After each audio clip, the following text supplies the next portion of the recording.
Mas vamos lá, que agora tem muita coisa pra gente falar. Gente do céu. Trump, nas últimas horas aí, fez um tweet que rendeu e muito. Inclusive fez o termo Project 2025, né? Projeto 2025, parar no Trend Topics mundial. Tô eu aqui na Austrália, né? No meu celular, no computador também tô vendo aqui, Trend no mundo, Projeto 2025. Eu fui clicar, eu tinha até visto esse tweet no outro dia, mas eu não tava entendendo a dimensão que a coisa tava tomando. E para minha surpresa, até algumas coisas, a imprensa nacional começou a cobrir, a Globo falando sobre isso. Esse daqui é o tweet em inglês. Vamos colocar na tradução do Google, que é essa daqui.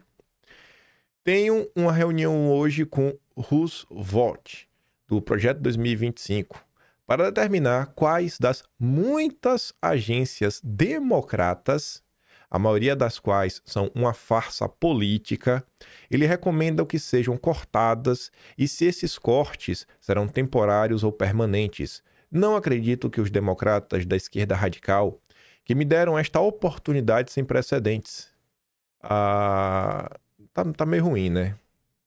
Não tá certo. Não acredito que os democratas me deram essa oportunidade sem precedentes. Eles não são pessoas estúpidas, então talvez esta seja a maneira deles de querer silenciosamente e rapidamente tornar a América grande novamente, né? Presidente DJT, né? Donald, sei lá, J, não sei o J do que Trump.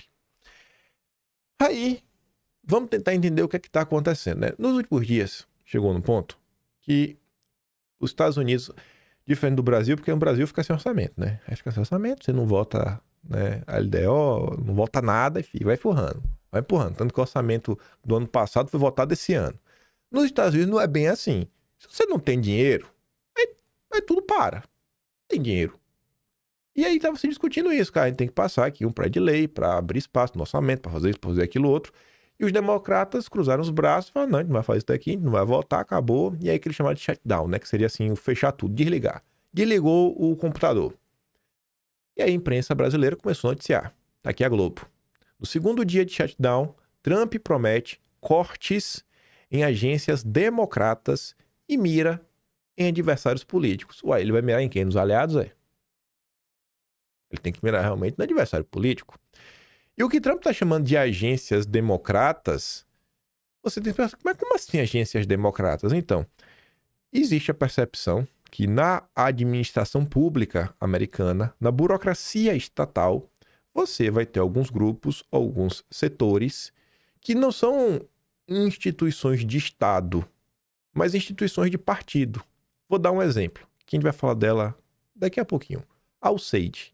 A USAID, por mais que esteja ligado ao governo americano, no frigir dos ovos, a USAID, sabe, é do Partido Democrata, é o Deep State americano atuando aí para promover a sua agenda ao redor do mundo. Pois bem, no segundo dia de paralisação parcial do governo federal, o shutdown, Trump afirmou que o momento é perfeito para aprofundar cortes na administração pública e, de forma irônica, agradeceu à oposição pela oportunidade sem precedentes, com promessas de demissões que chegariam aos milhares e redução de verbas. Olha, acabou o dinheiro.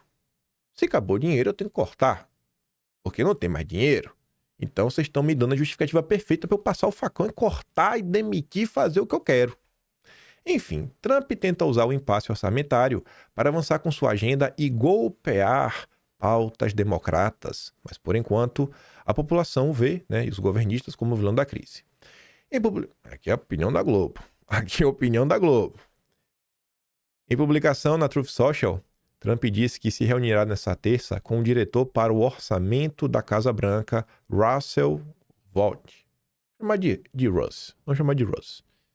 Para determinar quais das muitas agências democratas sofrerão cortes e se esses cortes serão temporários ou permanentes. Você já percebe que faltou uma maior caracterização do Russ? A Globo só falou, não, é o cara que é o diretor para o orçamento da Casa Branca. Só que no tweet do Trump, ele tá falando quem é que é o Russ, que é do Projeto 2025. A Globo não citou isso. Isso é importante. Isso é importante. Isso é muito importante.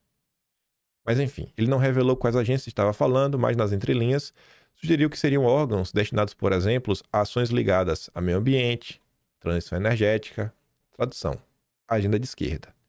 Aí a Globo vai dando exemplos.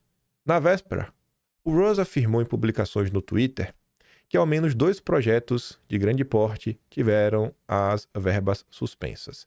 Aí, um que era em Nova York, um bastião democrata, né, que os democratas vão acabar perdendo.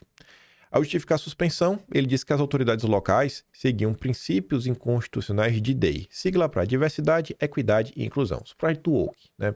Um monte de agenda identitária maluca dentro de um prédio de infraestrutura.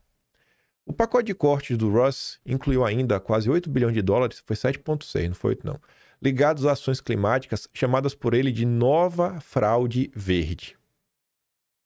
E aí o Russ ainda disse, né, que os projetos serviam para impulsionar a agenda climática da esquerda. Antes da gente avançar, já desde provocação, vocês conseguem imaginar um governo no Brasil, né, liberal meu, um governador democrático, trazendo para perto alguém para lidar com as finanças do Estado, uma pessoa com a visão que a administração pública não vai patrocinar a agenda woke. Não vai patrocinar essa agenda aí de identidade de gênero, nada. E que bata no peito frente projeto de mudança climática, transição energética, mercado de carbono, que bata no peito e fale que isso é uma agenda climática da esquerda, ainda vá além e chame de nova fraude verde. Vocês conseguem ver alguém assim? Eu queria muito ouvir da boca dos governadores democráticos o que eles acham da administração Trump. Ver assim, não é falar platitude, não, governo de direito, não. Ouvir. O que é que você tá achando? Mas me conta o que você tá achando mesmo, até para saber se um governador democrático ele tem interesse em saber o que se passa em um dos principais países do planeta, né? Ou se ele tá tão alheio da política que nem o que se passa nos Estados Unidos ele tá sabendo. Ele não tem tempo. Ele é governador democrático. Aí vamos lá.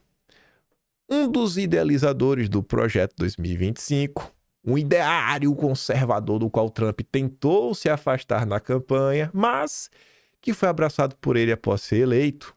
O Russ é um veterano de Washington e favorável a cortes maciços na máquina pública, bem além do que o Congresso parecia disposto a fazer. A direita no Brasil, ela meio que já abraça essa causa, né? Diminuir o tamanho do Estado. Mas diminuir o quê, gente? Diminuir o quê? A gente tem que dar o próximo passo. A gente não pode ficar, sabe, igual barata tonta e com esse discursinho simplório. A gente vai cortar imposto. Boa. De onde? De onde que vai cortar? Vamos acabar com a mamata. De onde? Vamos reduzir o tamanho do Estado. Onde? Lá eles sabem onde eles querem cortar. E agora, finalmente, que cita para 2025, já a gente vai chegar a essa conclusão. Ele é um especialista sobre como funciona o sistema, afirmou ao Wall Street Journal o estrategista republicano Kevin Madden. Os democratas não suportam, mas privadamente, certamente, gostariam de ter uma versão dele em suas linhas. E eu também gostaria de ter no Brasil alguém desse quilate aí dentro da direita. Quem na direita tem realmente o conhecimento da máquina pública, no sentido das contas públicas, capaz de se perguntar quanto o Brasil está pagando de juro. Os políticos da direita já não sabem. Sabe quanto é que está se pagando de juro? Quanto se tem, sei lá, por ano de renúncia fiscal, benefício fiscal, que talvez seja um lugar que você consiga atacar para sobrar dinheiro, né? Porque muitas dessas renúncias fiscais e benefícios estão indo para os campeões nacionais. O Zema mesmo apoiou um projeto desse lá em Minas Gerais, que, rapaz, de forma curiosíssima, ajudou o Salim Matar da Localiza, que é um dos empresários simpáticos e que fazem doações para membros do Partido Novo. Então, assim, você tem que conhecer esses números. E parece que o Russ conhece. E tá falando aí, o Trump falou que vai conversar com ele para cortar tudo. Ver quais são as agências que tem que cortar. E aí estão citando para 2025. Mas vamos lá. Antes de adentrar um pouco mais no projeto, que não é a primeira vez que a gente fala dele aqui no canal, inclusive está no Atlas, de janeiro de 2024, A Kamala Harris resolveu falar sobre isso. O projeto 2025 era o plano de Trump para tomar o poder descontroladamente dentro do governo federal e restringir as liberdades dos americanos. E ele está implementando isso bem diante dos nossos olhos. O tweet do Trump machucou. A Kamala foi para cima. O governador da Califórnia, o estado mais à esquerda dos Estados Unidos, pelo amor de Deus, quem é Nova York perto disso? Quer dizer, também pode ser maior. Ele tá ali, ó. Trump tentou se distanciar do projeto 2025, mas depois de 9 meses, ele já colocou 48% em ação. E agora, com sua paralisação, ele está totalmente envolvido, abraçando os cortes desastrosos e as políticas divisivas do plano. Tem uma thread do Felipe Martins que eu sempre não. Eu já devo ter comentado essa thread umas 10 vezes, que ele falava assim, ó. Os conservadores de direita no Brasil precisam compreender como se dá a dinâmica das forças em Brasília. Tem várias forças diferentes, né? Tem o centrão, tem a esquerda, tem o judiciário, tem um lobby de setores diferentes, tem os conservadores, tem os militares, tem os concursados. Entender essa dinâmica, se tornar as forças mais fortes para avançar com sua agenda, tá? Qual é a agenda da direita? A direita não tem uma agenda. Tem algumas ideias do que a direita não quer. Lá nos Estados Unidos, além deles possuírem uma agenda, eles têm a quantificação de quanto essa agenda já andou. E só tem como ter essa quantificação se você tem uma agenda e se você tem uma organização. 48% em 9 meses. 9 meses, 48%. O bicho fez muita coisa, hein? Fez muita coisa. Vamos lá. Julho de 2024. Ah, o Trump negou o projeto 2025 e agora ele está colocando em prática. Ele negou simplesmente porque ele vinha sendo muito criticado na época, na imprensa. Estava gerando um certo desgaste. Aí o Trump meio que fingiu que não era com ele, mas qualquer pessoa com mínimo discernimento sabia disso. E a gente chegou a relatar isso lá no Atlas, falando, o Trump vai seguir o projeto 2025. Cara, não esquece. Postagens que estão lá no Atlas, né? Você vê aqui, ó, o José, 21 de julho de 2024. Os caras têm um projeto. A corrida presidencial é para conquistar os votos. Não vi nada dele se afastar do projeto pelo discurso na convenção. Aí tu coloca até que o recorde diz, ó, Michigan. Ele se afasta do projeto mais uma vez. Diz que não sabe do que se trata, chama o projeto de muito conservador, direita radical, né? Quem está nesse projeto. Como eu disse, isso pode ser uma jogada dele e até acho... E até certo ponto ele está certo, pois precisa de outros votos, só acho que foi demais ele chamar envolvido nesse projeto de direita radical, mas enfim, é política. E na época o Trump estava sendo muito criticado, inclusive lá o Nick Fuentes, que não era muito amigo lá do Charles Cake até atrás, falando que o Trump era um frouxo, era um covarde. É a direita intergaláctica. A direita intergaláctica americana. Aqui foi essa postagem também, né? Mais um intergaláctico dos Estados Unidos. E aqui você vê uma pessoa com um mínimo de cérebro. Esse Jackson, ele fez uma tabelinha que tem Agenda 47, que é o que o Trump falava que era dele. Não, eu não tenho um projeto 2025, meu Agenda 47. Aí ele coloca aqui Agenda 47 e o projeto 2025 e fazia as comparações. E ele falava, gente, o projeto 2025 e a Agenda 47 são basicamente a mesma coisa. Não se deixe enganar por Trump, é apenas comercializando com um nome diferente, sabe? É a mesma coisa. Acorda, sabe? Não fica se fazendo de trouxa. Acorda pra vida. Às vezes o político não vai falar tudo, né, com todas as letras. Por questões estratégicas, dá uma acalmada aí. Segura a onda. Mas vamos lá. Vamos voltar para o que está acontecendo agora. Aqui é a postagem oficial em inglês. Aqui é a tradução do Google. Lembra quando o Trump mentiu e disse que não sabia o que era para 2025? Lembro. Aí um perfil de direita que faz meme tá ali, ó. Imagine não saber que você está sendo trollado. O Trump estava enganando todo mundo antes da eleição. Qualquer idiota sabia disso. Aí ele fala, o idiota do Ross é o responsável pelo orçamento da Casa Branca. Não é uma trollagem isso não. Sentiu. A esquerda tá triste, tá preocupada, porque a mamatinha deles, a Rouanet deles, sabe, a Alceidezinha deles, ó, vai acabar. Os projetinhos woke vai acabar. A agendinha SG vai acabar, vai passar tesoura.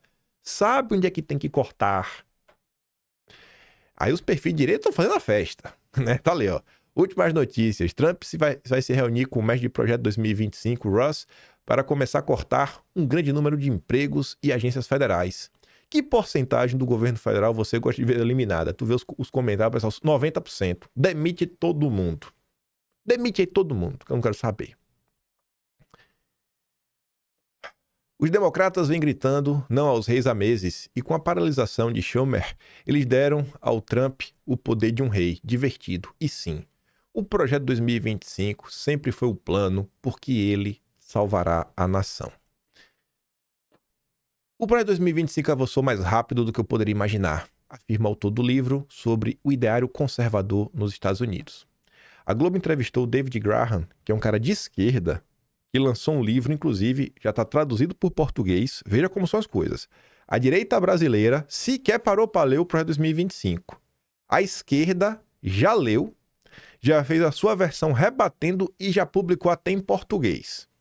Mas antes de a gente avançar isso daqui, para você entender por que lá as coisas estão andando e por que o cara colocou aqui esse título, né?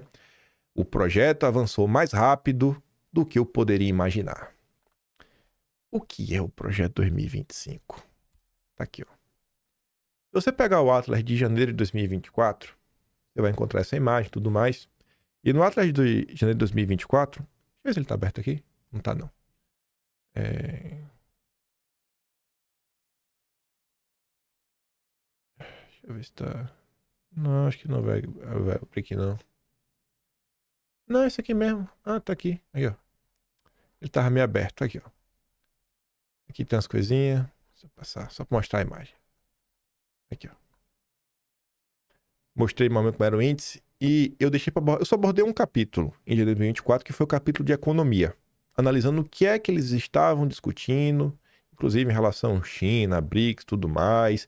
Já se falou na questão de tarifaço, né, uma nova abordagem econômica. A gente abordou tudo isso lá. Mas vamos continuar. Por que tá avançando tanto, né? E ainda tá falando... E essa história das agências? Pois bem, esse documento, que por alguma razão tá aparecendo aqui em cima do número de páginas, ele tem quase 1000 páginas. Tem quase 1000 páginas. O projeto 2025. Vou dar aqui um zoom. Lá, como é que vai, os autores, quem contribuiu, tudo mais. Aí vem.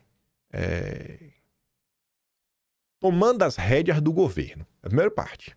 Tomar as rédeas. É garantir que o poder está em suas mãos. Aí depois tem, né, a defesa do comum. Aí coloca várias coisas. O welfare, né, sei lá, o geralzão do que fazer para manter as coisas meio que funcionando. Que é a terceira parte. Só está dividindo em 3 partes. Aí vamos lá. Tomar o governo. Os caras começam falando do quê? Do gabinete da Casa Branca. Começando do núcleo duro e vai expandindo. Depois, o gabinete executivo do presidente, que é o Russ, que escreve. Esse aqui é o homem do dinheiro. Esse é o homem que sabe o que é que tem que cortar. Depois, agências centrais pessoais, né? Gerenciando a burocracia. É a terceira parte do primeiro capítulo. Lá a galera já tava preocupada desde o início com o quê? A gente tem que acabar com essa sacanagem aí, velho. A gente tem que ir pra cima dessas agendas. Mas eu nem vou entrar nesse capítulo aqui. Aí vai pra parte do comum. Aí fala o Departamento de Defesa, Departamento de Segurança Interna, Departamento de Estado. Isso daqui eu acho que valeria a pena a direita brasileira ler. Vai encontrar muitas respostas para o que está acontecendo no Brasil, magnífico aqui dentro. 30 páginas, vale a pena ler. Depois vem, ó, agências de mídia e um capítulo inteiramente dedicado para Agência para International Development, Desenvolvimento Internacional, AID. Se a gente colocar a letra U e S primeiro, né? United States USAID. Será que é um capítulo inteiro sobre a USAID? Quando você clica aqui, a missão, né? Agência para o Desenvolvimento Internacional, liderada pelo governo americano internacionalmente para desenvolver, enfim, né? E prospectar e colocar para andar programas de assistência ao USAID. Ajuda a comunidade, pô. É o que deveria ser fazer. Ou seja, é um capítulo inteiro sobre Alceide. Aí fala do histórico, que nasce lá no governo do Kenny e tudo mais. Aí começa a falar do trabalho dela com as ONGs. Aí vai avançando. Aí depois do que tem, como é que ela funciona, tipo assim, como a Alceide trabalha em relação ao Ministério das Relações Exteriores, à política externa. Aí começa a falar de alguns episódios que a Alceide participou. Depois ele vai olhar por regiões. Aí aqui, ó, como a Alceide participa na questão do avanço da agenda climática, como a Alceide participa para avançar com a agenda woke, como a Alceide proteger a vida, né? Não tem nada de proteger a vida, que é direitos reprodutivos, é aborto no final do dia. Enfim, aí vai falar um monte de coisa, aí, religião, aí depois vai falar sobre nas regiões, aqui ó, a saúde ao redor do mundo, tá, várias coisas. Vai descendo aqui. Deixa eu ver. Aqui falando do setor privado na América. Aqui vai aqui outros escritórios e, sei lá, cargos importantes ligados ao Alceide. Aqui, ó. Aí vem por região. Como é que funciona lá o Alceide na Ásia? Depois no Oriente Médio. Depois na África. Aí depois fala da América Latina. Aí vai. Aí depois fala de pessoas, tudo mais. É conclusão, né? A próxima administração conservadora vai ter uma oportunidade única para realinhar as forças internacionais de assistência americana junto aí aos interesses nacionais. Se eu não me engano, nesse capítulo, inclusive, ele está falando sobre questões jurídicas. Deixa eu ver se está aqui. Tinha alguma coisa ele falando de... Aqui, ó. O que deveria fazer? O próximo administração americana deveria focar nesse programa, né? O que é que a Alceide deveria fazer? E coloca aqui, ó. Focar os seus recursos para fortalecer os fundamentos do livre comércio, como direitos de propriedade assim claros, né? E um judiciário que funcione, né? Ou seja, meio que resolver judiciários que não...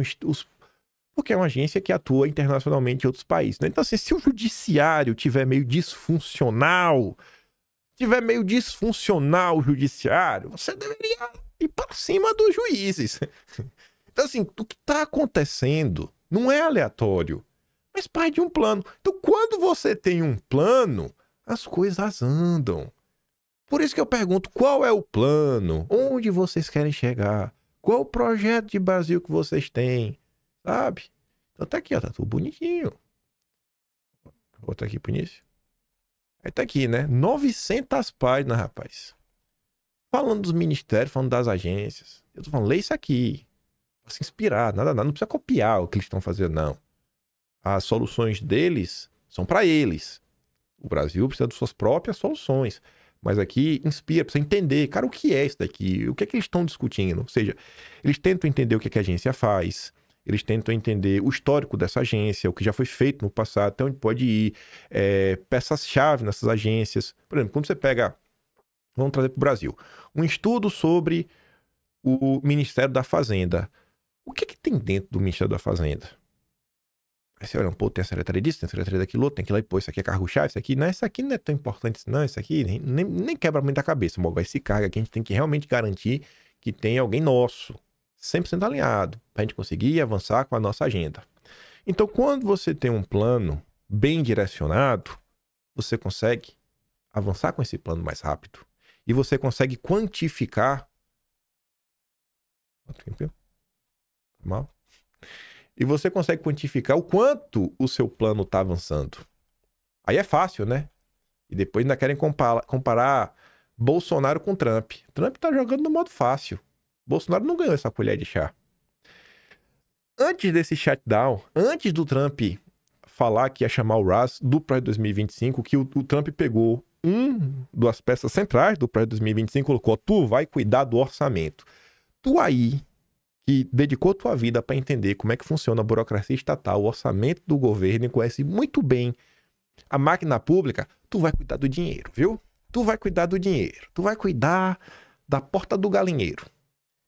Aí, 4 dias antes, aqui a Globo foi entrevistar esse cara. Escreveu um livro com para 2025. Aí o que ele disse?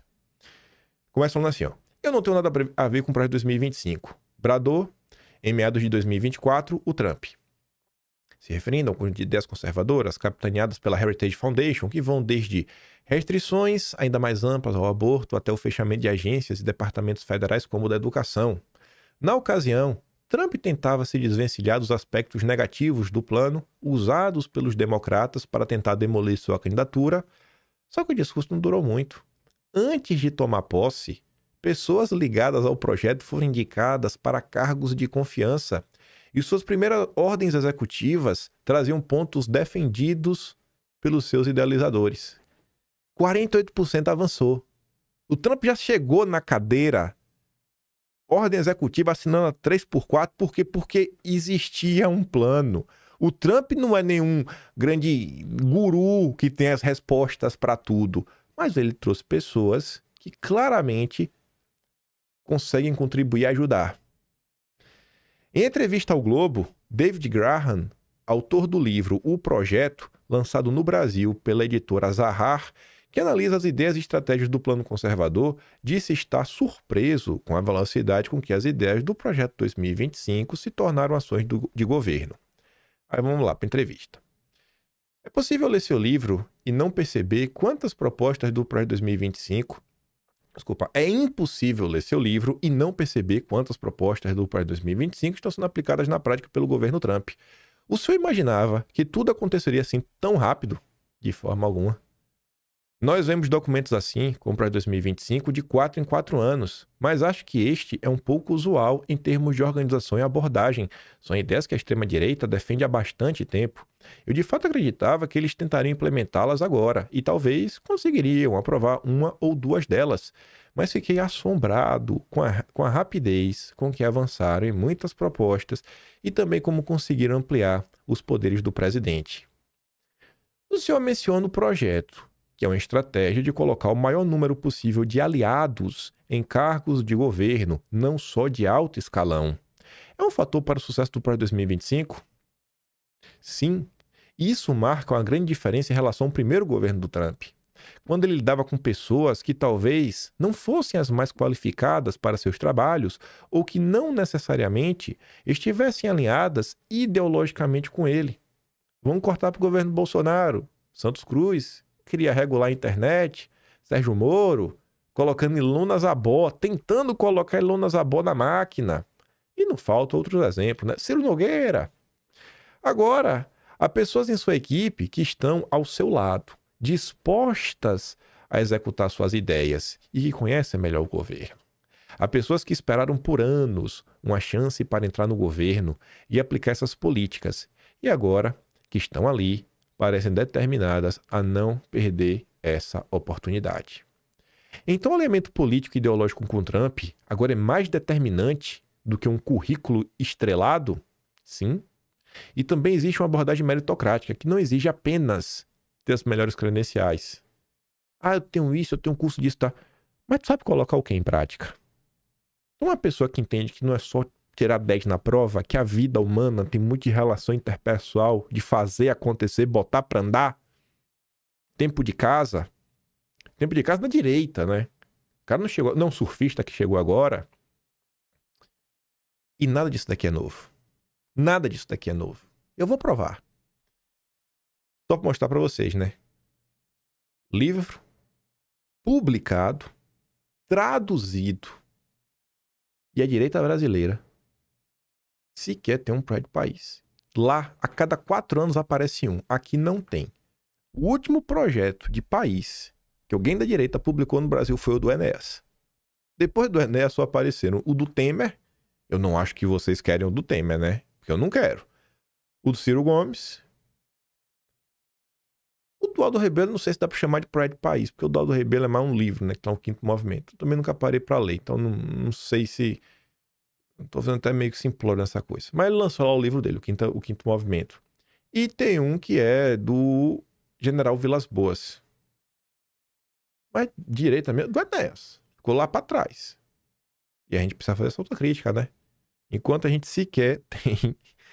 Enquanto a direita sequer sabe o que é um projeto, sequer se debruçou sobre o do Enéas, lá a cada 4 anos tem, e a esquerda já está lançando no Brasil a versão traduzida para o que fazer para combater o que o Trump está fazendo. Mas vamos lá. Vamos voltar para quantificação. Por que o projeto de 2025 é perigoso? Não é apenas mais um documento de política. É um projeto de 900 páginas criado para transformar a presidência dos Estados Unidos em um poder quase ditatorial. Pronto. É um esquerdinha, né? Um petista americano. E se isso for implementado, a América não será a mesma. Ou inveja, viu? Ou inveja que eu tô. Mas vamos dar uma olhada. Isso daqui tudo, gente, é de janeiro de 2024. Eu não quis nem pegar o que eu abordei em vídeo, os cortes bonitinhos. Eu peguei só o recorte do Atlas, para vocês verem. Você entrava no site oficial e tava assim, ó. Construindo agora para uma vitória conservadora através de políticas, pessoal e formação. Contudo, distante de uma visão e conclusão enviesadas, seria pertinente analisar a fonte primária. Porque antes disso daqui a gente comentou sobre o que estava sendo na imprensa na época, sobre a 2025, sobre a página da Wikipedia. A gente estava, enfim, é um dossiêzinho básico. No site, o plano era apresentado da seguinte forma: não basta que os conservadores ganhem as eleições. Se quisermos resgatar o país das garras da esquerda radical, precisamos tanto de uma agenda governamental como das pessoas certas, prontas para levar a cabo esta agenda no primeiro dia da próxima administração conservadora. Corta para o Brasil. Em 2022, elegemos várias pessoas. Das pessoas que foram eleitas para o cargo de governador, alinhadas à direita, quantos realmente colocaram para andar o projeto que começou com Bolsonaro? Que realmente abraçaram uma briga. Vamos mudar o Brasil. Vamos realmente botar para essa esquerda radical passar nervoso. Quantos? Ninguém, né? Porque nenhum é radical. Todos são governadores democráticos. Este é o objetivo do projeto. Ele se apresentará em 4 pilares que coletivamente abrirão caminho para uma administração conservadora eficaz. Perceba-se que havia uma preocupação nítida sobre a eficiência de um governo conservador, especialmente diante da estrutura e da necessidade de aglutinar pessoas para dela fazerem parte. Novamente, o Brasil era um exemplo claro desse problema exposto. Quantas vezes o então governo Bolsonaro teve dificuldade em conseguir pessoas para ocupar postos de base na estrutura governamental? Por quantas vezes isso foi motivo de boicote a projetos e planos dos mais variados ministérios? Isso aqui começa na página 312 do Atlas, janeiro de 2024. Aí vai lá. O cara que organiza, né, o cabeça organizador do projeto é o Kevin Roberts. Inclusive, você vê aqui o nome dele. Ó. Aqui, ó. Kevin Roberts. Olha aqui, ó. Kevin Roberts. Ele aí. O cara que organiza. Depois de me ler provocar bastante desconforto com vocês nesse próprio discurso, ou próprio tem da voz, desta vez, quem fez os panelistas se ajeitarem na cadeira foi o presidente da Heritage Foundation, o Kevin Roberts. Vocês da elite são parte do problema. O cara foi lá para falar isso. Olhar no olho da elite globalista e falar: a gente tá indo atrás de vocês, viu? Estamos aqui porque vamos atrás de vocês. Os problemas enfrentados pelos Estados Unidos eram apontados não apenas por Vivek, mas também por Kevin Roberts, presidente da Heritage Foundation. Em um trecho de menos de 4 minutos, ele revelava as ações que seriam tomadas por um governo conservador assim que ganhasse as eleições e destacava que as elites políticas eram parte do problema. E por quê? Porque elas não enxergavam os mesmos problemas que o cidadão comum. Aí está aqui a entrevista. Uma entrevista que ele deu, né, que basicamente está o que ele falou em Davos. O que Davos pode esperar de um administrador republicano? Exclusivo para o The American Conservative, comentários de Kevin Roberts da Heritage Foundation. Aí tá assim, né? O moderador pergunta: se uma administração Trump chegar, que tipo de pessoas você acha que seriam os tipos de pessoas que eles trariam, né? O perfil das pessoas que o Trump iria indicar para a máquina. E o Roberts falava: o tipo de pessoa que entrará na próxima administração conservadora será governada por um princípio: destruir o domínio que as elites políticas e os tecnocratas não eleitos têm sobre a pessoa média. A gente vai para cima de vocês, vamos para cima do establishment. Tu consegue ver uma fala dessa na boca de qualquer governador democrático? Eu consigo ver na boca do Eduardo Bolsonaro, né? Na boca do Jair, porque fala o tempo todo. Agora faltam mãos, faltam pessoas dispostas a comprar essa briga. A agenda que cada membro da administração precisa ter é compilar uma lista de tudo o que já foi proposto no Fórum Econômico Mundial e se opor a todos eles no atacado. Se o Fórum Econômico Mundial está de um lado, nós estamos do outro. O Tarcísio não curtiu, hein, Cadeirudo? Quando o Klaus Schwab veio ao Brasil, Tarcísio chamou para lá para as bandeiras bater uma foto. Qualquer pessoa que não esteja preparada para fazer isso e tirar o poder dos burocratas não eleitos e devolvê-lo ao povo americano não está preparada para fazer parte da próxima administração conservadora. A resposta estava totalmente em conformidade com os planos para 2025, nos quais seria essencial para um novo governo contar com pessoas qualificadas para formar um projeto eficaz, especialmente ao considerar o critério de confrontar as normas e regras dos agentes internacionais como o FED, OMS, OMC, etc. Deixa eu só ver um negócio aqui. Esqueci de mostrar... Deixa eu terminar essa entrevista do Roberts. O entrevistador tentou usar aquela entrevista para retratar o Fed como um defensor astuto da democracia liberal, né? O Fórum Econômico. Aqui tá errado, né? Era para ser Fórum Econômico, era para ser FEM, não Fed. Contudo, Roberts foi enfático ao colocar Davos em seu devido lugar e apontar que Davos é parte do problema. Aspas. O moderador perguntava o que o novo presidente Trump significaria retribuição. Você mesmo disse que quem não estiver com o programa não estará na administração. Uma coisa que Davos, você poderia dizer, as pessoas vêm aqui defender a democracia liberal, né? Então, se a ideia de que isso será varrido para debaixo da mesa faz parte da ideia, espero que não seja isso que ele quer dizer. O que você acha que ele quer dizer com retribuição? E o Roberts rebate. Irmão, é ridículo você ou alguém que descreva Davos como uma pessoa que protege a democracia liberal. Democracia não tem nada. Mas se bem que democracia liberal é o que eles defendem. Mas enfim, o recado que o Roberts passava lá era assim, ó. Eu quero levar para casa aqui a razão pela qual eu estou aqui em Davos. É explicar para muitas pessoas nesta sala e que estão assistindo, com todo respeito, nada pessoal, mas que vocês, né, fazem parte do problema. A tradução não está muito de boa, porque essa aqui é a tradução direta do Google. As elites políticas dizem que as pessoas comuns, em 3, 4 ou 5 questões, que a realidade é X, quando na verdade a realidade é Y. Né? A imprensa no Brasil mente o tempo inteiro. Estava evidente que os conservadores americanos se opunham às elites globais e sempre estariam ao lado do povo, do americano médio. Isso, mais uma vez, levantava comparações com o Brasil. Na gestão Lula, o país continuava a atender aos interesses da União Europeia, de Davos, do Partido Democrata e de tantos outros com a Agenda Verde. Mas quem estaria ao lado do povo? Quem ouviria e defenderia as propostas do cidadão comum brasileiro? Aí tem uma coisa que eu esqueci de colocar aqui, mas eu coloquei aqui no Atlas. Era o seguinte, antes disso... Ah, não. Eu falei, foi da entrevista.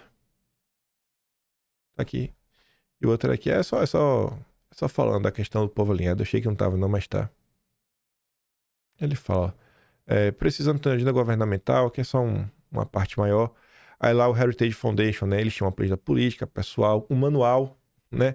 De 180 dias, né? Formação, não tem isso na direita no Brasil, né? Duda Lima confisca o dinheiro do PL, confisca no sentido que ele não permite que se use na fundação para as pessoas estudarem, nem nada, se bem que também tem uma coisa que para estudar não precisa de dinheiro, né? A própria classe política podia fazer. Aí, vamos trazer alguns exemplos do que está acontecendo. Os Estados Unidos, nesse presente momento, segue aí firme e forte com as suas empresas de tecnologia. A OpenAI, que é aí a criadora do ChatGPT, está planejando investir basicamente, né, usar 125 vezes mais energia. Tem uma capacidade de 125 vezes maior em 8 anos. Imagine, por quê? Você precisa de muita energia. Porque são muitos computadores. Pensa o seguinte, são vários computadores ligados ao mesmo tempo para conseguir te dar aquelas respostas que você pergunta para o ChatGPT. Mas inteligência artificial não é só isso. Então, quanto mais poder de processamento, mais você consegue extrair e colocar para andar. Aí o Renato fala, né? Até 2033, a OpenAI projeta consumir 250 gigawatts de energia. É mais do que a Índia usa hoje e quase metade da matriz dos Estados Unidos. Seria como erguer dezenas de Angra 3 em menos de uma década. Dezenas, não é uma, não, são dezenas. A revolução da inteligência artificial pode não ser decidida por algoritmos, mas pela capacidade de garantir energia em escala. Tu pode ter o melhor algoritmo do mundo. Tu tem capacidade energética para entrar nessa treta? O Brasil, refém de compromissos ambientais e da lógica de que sua função é apenas preservar, não produzir, assiste do fundão da sala, enquanto a empresa privada já se organiza para disputar energia no nível de países inteiros. Aí tu olha pro Brasil. Tá tendo julgamento supremo, né, para saber se pode construir a Ferrogrão. Aí o Amazônia Azul, que mudou de nome agora para Logística e Infraestrutura, comenta. No Brasil, ONGs e o partido do PSOL, né, tentam impedir uma ferrovia que reduziria emissões e descarbonizaria a matriz de transporte. Já a China, que construiu todas as ferrovias necessárias, chega a cobrir um rio inteiro, sem que uma ONG sequer questione. A China, como está aqui, está colocando enormes fazendas solares na água. Por quê? Porque quer usar a terra para agricultura. E no Brasil, tu não pode nem construir ferrovia. Estados Unidos expandindo o seu potencial energético. A China também. O Brasil você conhece. E aí tu vê isso aqui também. O governador da Califórnia, que estava ali chorando em relação ao Trump, aparece com a Marina Silva. Nessa linha. Tá tudo resumido aqui, ó. Brasil ignora Trump e fecha acordo com Califórnia para energia limpa. Brasil e Califórnia fecham um acordo climático, desafiando políticas de Trump e fortalecendo energia limpa e mercados de carbono. Só que isso daqui não está restrito ao PT. A parceria entre os governos Tarcísio e Lula para capacitar municípios sobre mudanças climáticas. A Secretaria de Meio Ambiente de São Paulo lança curso para gestores municipais, em conjunto com o Ministério do Meio Ambiente. Tanta coisa, bicho, para gastar energia, tempo e dinheiro. Vai gastar com isso, Tarcísio? Tarcísio adoram a GNSG, hein? Para agradar o mercado. O estado mais industrializado do país, em vez de puxar o debate sobre energia, produção, desenvolvimento, reforça o mesmo discurso que trava a infraestrutura, encarece os investimentos e transforma o planejamento ambiental em ferramenta de controle político. Mas o que também... Ah, não, ainda tem esse aqui, ó. A turma dos Soros, patrocinando um caderno inteiro, né, sobre a democracia ateniense no New York Times. É assim que eles corrompem o sistema, metendo grana para defender a pauta deles por aí. Trump tá certo em investigar as atividades dessa organização, viu? Tem que passar o trator em cima.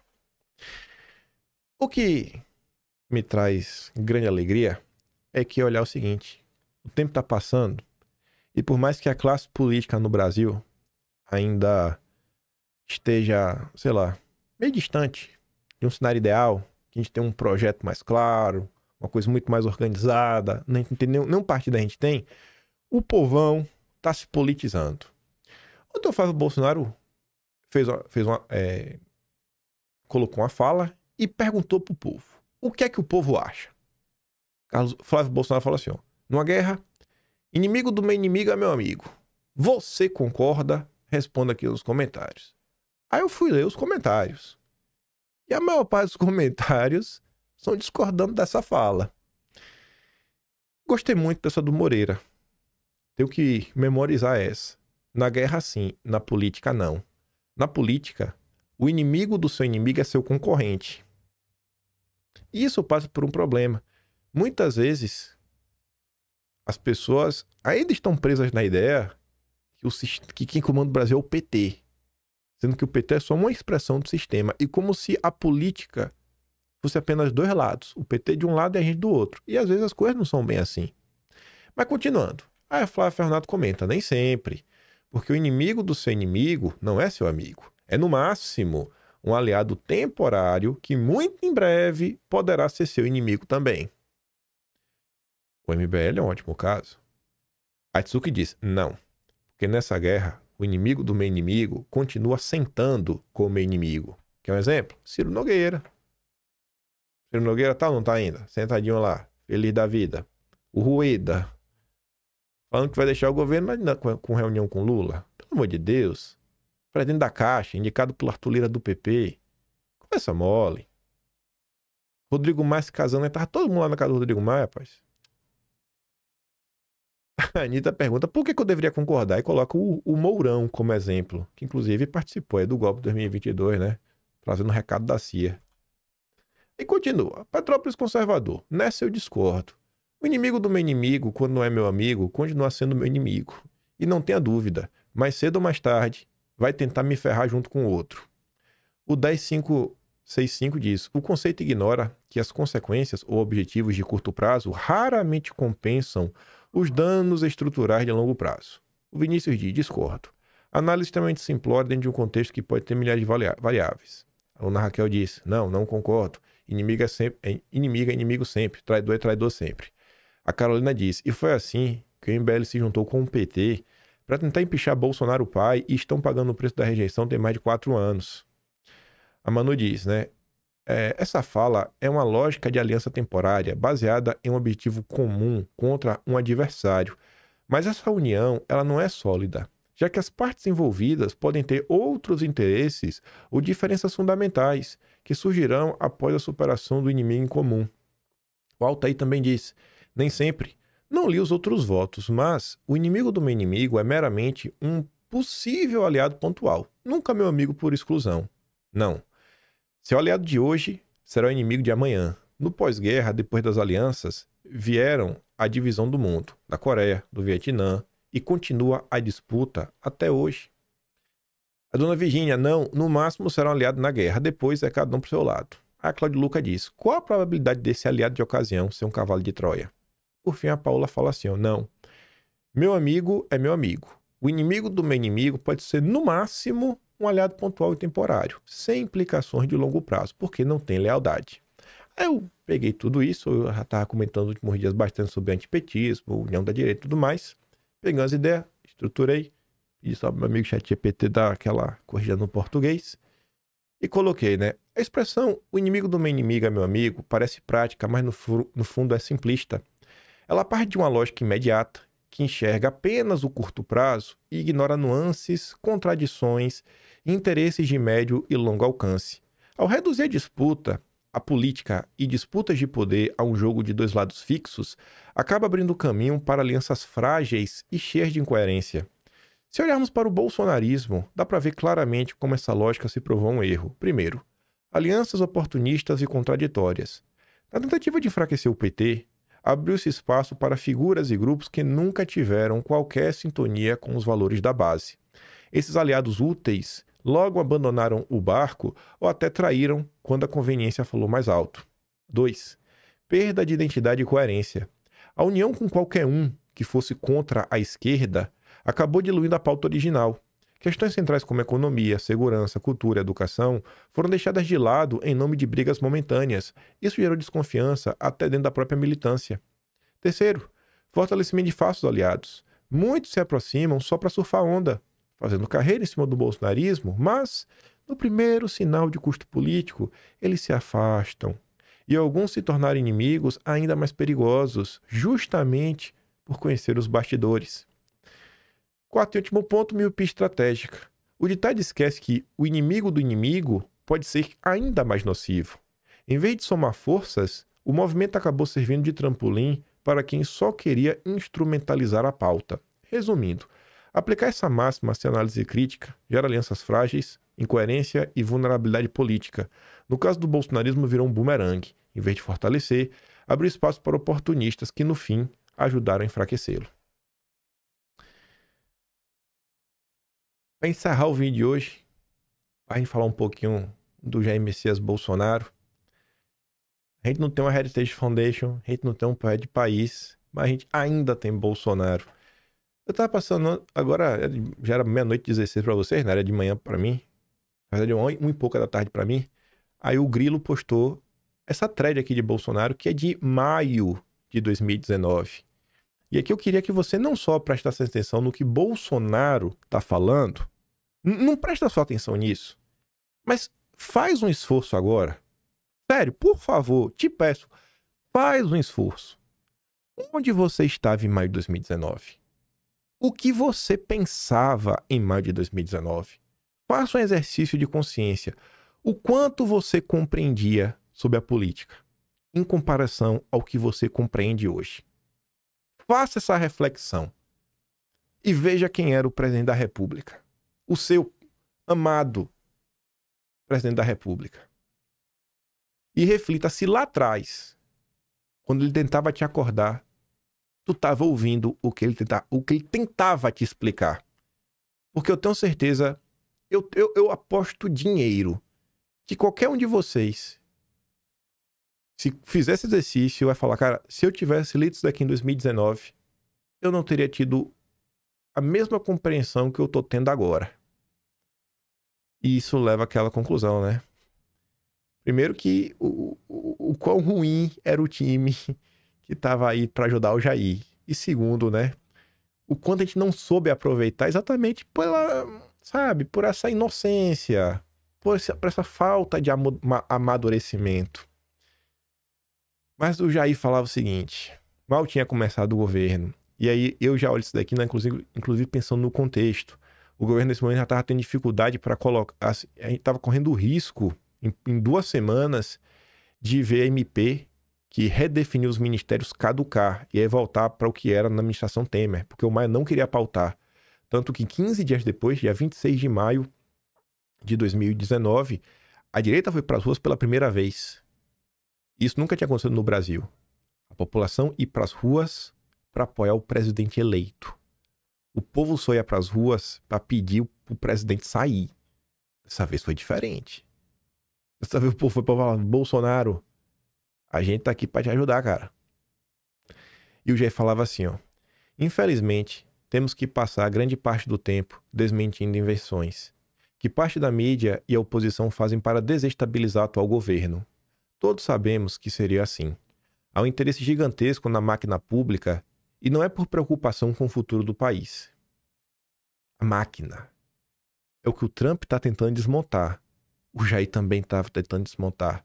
A diferença é que quando o Trump agora tem a faca e o queijo na mão, barba, cabelo e bigode, porque tem maioria na Câmara, no Senado, gente habilitada como o Ross, um projeto 2025 debaixo do braço para dar um direcionamento, o Jair tinha um monte de doido ao lado dele. Que nem para redividir os ministérios ele estava tendo força. Procura, lê o que aconteceu na época. Se tu quiser um vídeo que eu tô abordando isso, olha o episódio exatamente 1500, dossiê histórico da direita. Eu tô comentando sobre isso. Hoje, graças a Deus, temos a internet, que possibilitou que a população pudesse observar mais de perto e ter maior influência nas decisões, como sempre deveria ter sido. Isso frustra qualquer pretensão ruim, por isso tentam desanimá-los a todo custo. Se tornou o maior obstáculo. O povo se tornou o maior obstáculo. O Brasil de sempre, com os velhos vícios, levou os brasileiros a uma situação caótica, com pobreza, violência e desemprego. O establishment, que é o de sempre, porque não sente as consequências de suas ambições. Nós vamos mudar o Brasil, porque não fazemos parte do establishment. Tu lembra ali no projeto 2025? Agora acho que vai fazer até um pouco mais de sentido. Eu fiz questão de reler o objetivo. O Kevin falando, o Trump tá vindo para chutar a bunda das elites, dos não eleitos. A nossa preocupação é com o americano médio. O mito faz e o Trump copia, né? Convenhamos. O mito faz e o Trump copia. Se tem um arrependimento, foi não ter passado dar mais pano pro Jair, viu? Também não sei nem o que eu podia ter feito mais, mas com certeza todos nós poderíamos ter feito mais. Por isso precisamos cada vez mais que todos vocês estejam incluídos nesse processo. Cobrando inclusive no governo, mas cobrando se entendendo o que está acontecendo, não é cobrança maluca. E realmente procurar saber Se politizar não é lavar a alma. Para de lavar a alma. Para compreender mais as coisas, os fenômenos, os eventos da política, conhecer pessoas, o seu histórico. Isso vale mais do que lavar a alma. Um discurso que desmonta, sabe? A hipocrisia da esquerda. Não, se politize. O Jair precisa de você. Ele esteve sozinho. Queremos reproduzir os valores da população brasileira e resgatar nossa identidade como nação. Ô, Grilo, se tu tivesse me mostrado isso aqui ontem, o tanto que a gente falou ontem, gente, da questão da nacionalidade, tanto é postagem do Olavo. O Jair, rapaz, o bicho sempre teve no lugar certo, é incrível. Se tu assistiu o vídeo de ontem e o de anteontem, aquela parte lá falando de um projeto nacional, que o Olavo tá falando até de nacionalismo, o que o Paulo Freire falando, vai, tá aqui revolta, uma coisa maior, que eu até botei no título ontem, assim, de ironia, né, assim, de clickbait, falando, Paulo Figueiredo está atrasado 25 anos. Por quê? Porque o Olavo falou 25 anos antes. E lá já tava o Jair, velho. Mas tu sabe, quando eu penso em, pô, hoje, quando eu penso em identidade como nação, e a implicação disso, e a importância disso, é totalmente diferente do que eu pensaria em 2019. Só assim juntos conseguiremos mudar de vez o futuro do Brasil. Por isso também ressalto a necessidade de garantir a liberdade, essa importante ferramenta que é a internet, para que nunca mais a população seja afastada do que acontece no cenário político brasileiro e outras liberdades sejam atacadas às sombras. Boa tarde a todos. E o Jair cumpriu. Mas ele fez tudo o que ele podia fazer para lutar pela liberdade desse povo. A liberdade de expressão na internet. Mesmo durante a era Lula. E todo mundo viu aí como a liberdade está ainda sendo atacada. E chegou na hora do vamos ver, os isentões, a Faria Lima, apertaram 13 e votaram nulo. E a gente tinha esse cara aí como presidente da República. Tínhamos esse cara como presidente da República, mas não presta. Não, o bom mesmo é o Lula.